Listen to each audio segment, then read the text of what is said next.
બોલો સ્વામિનારાયણ ભગવાન કી. કેમ ઠરી ગયા? બોલો રાધારમણ દેવ કી.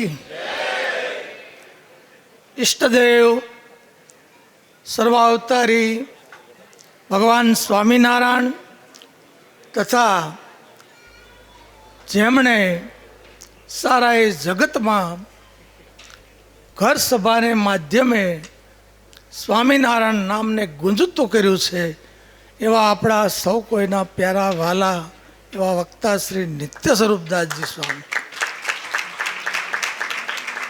તથા મંચસ્થ પૂજ્ય હરિવલ્લભ સ્વામી, વડતાલના કોઠારી સ્વામી, જૂનાગઢના કોઠારી ચેરમેન સ્વામી, દરેક સંતો, દરેક મંચસ્થ મહાનુભાવ સંતો, પ્રાતસ્મરણીય સંતો તથા આ મહોત્સવ, આ મંદિરના યજમાનો, જેમને સત સત વંદન છે કે આવું વિદેશની ધરતી ઉપર ભગવાનનું ધામ ખડું કરવું એ વાલા ભક્તો બહુ સામાન્ય બાબત નથી.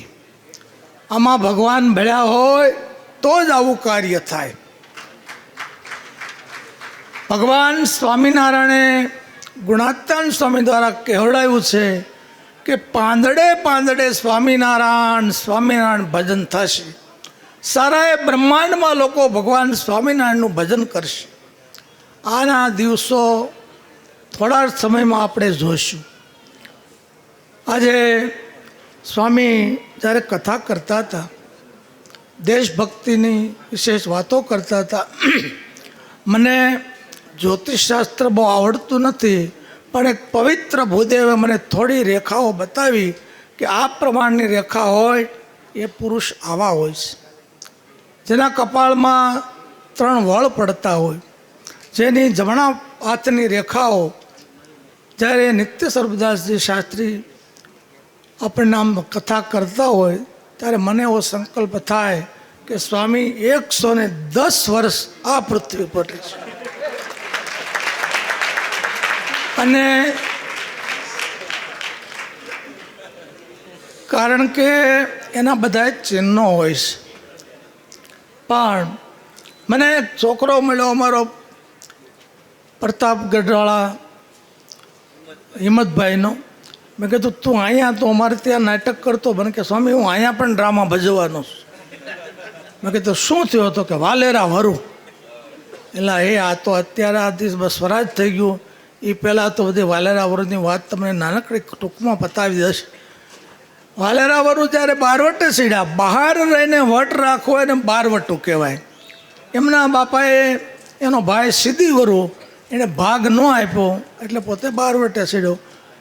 ગામડાના ગામડા હળગાવી દે, ઊભા મોલ હળગાવી દે, માણસોને કાપી નાખે, કાળો જુલમ ગુજાર્યો, પણ ઓલો સીધી વરો નમતો ન આપે.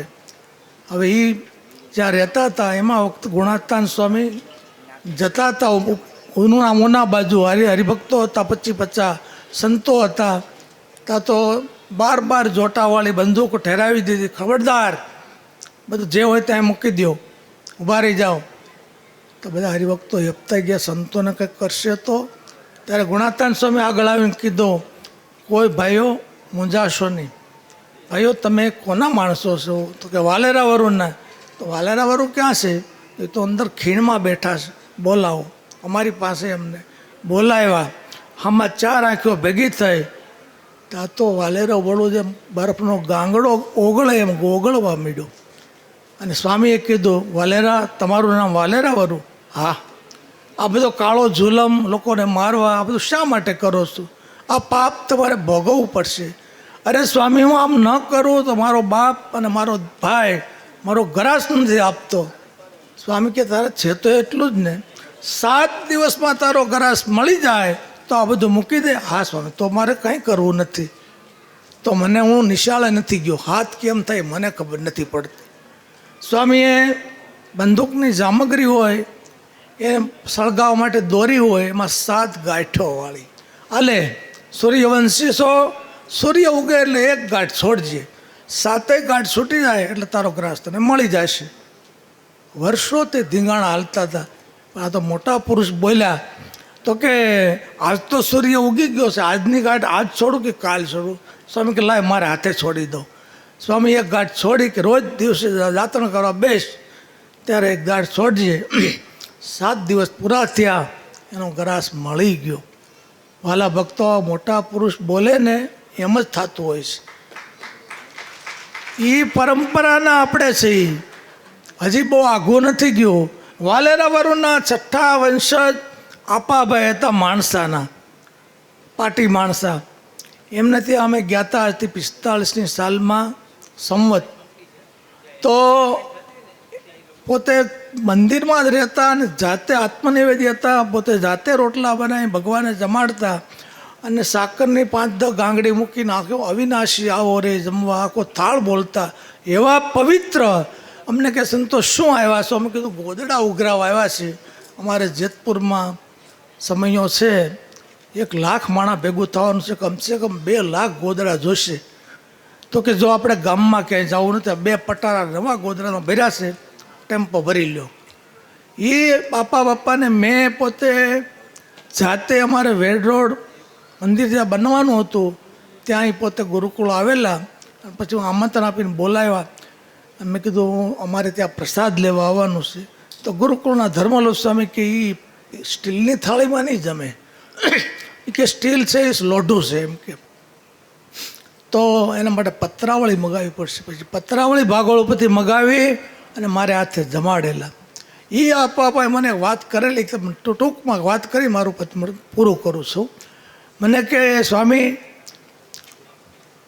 જુનાગઢમાં નારણદાસ સ્વામી હતા, યોગેશ્વર દાસ, મોટા મોટા સંતો.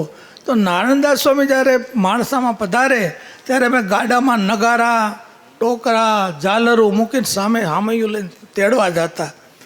એક વખત આવ્યા અમારા ગામમાં. તો એ વખતે મારું ઉંમર નાની.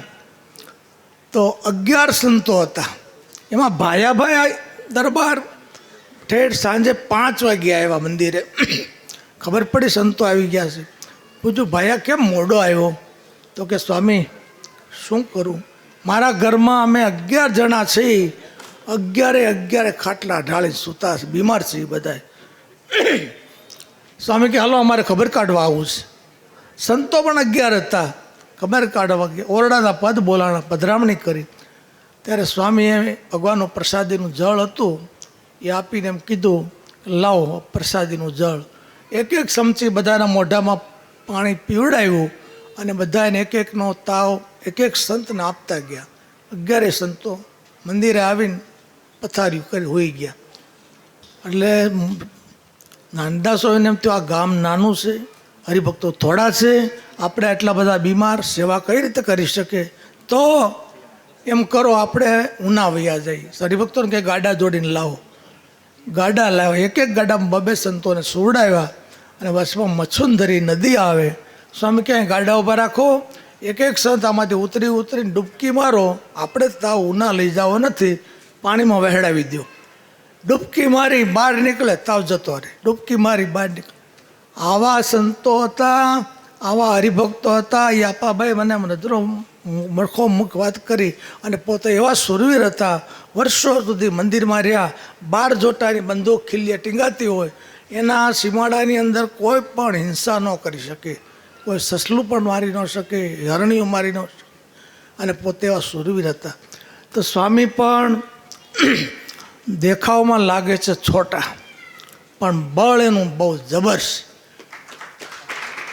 કારણ કે સ્વામિનારાયણ અને આટલા બધા સંતોનો કંટ્રોલ કરવો. હમણાં કોઠારીઓ અને મહંતોની વાત કરતા હતા, પણ એ બધા મહંતો અને કોઠારી એક આંગળીને ઈશારે નાચે એટલી એમણે પ્રભુત્વ મેળવેલું છે. માટે સતત ભગવાનને વંદન કરીએ, આવા મહાન વક્તાને પણ વંદન કરીએ, બધા સંતોને વંદન કરીએ. અક્ષરધામ તુલ્ય વિદેશમાં સભા ભરાઈને બેઠી છે, એને પણ સત વંદન કરી વીરમુ સહજાન સ્વામી. अगर ये वीडियो आपको पसंद आया हो तो लाइक करें और शेयर करना मत भूलिए.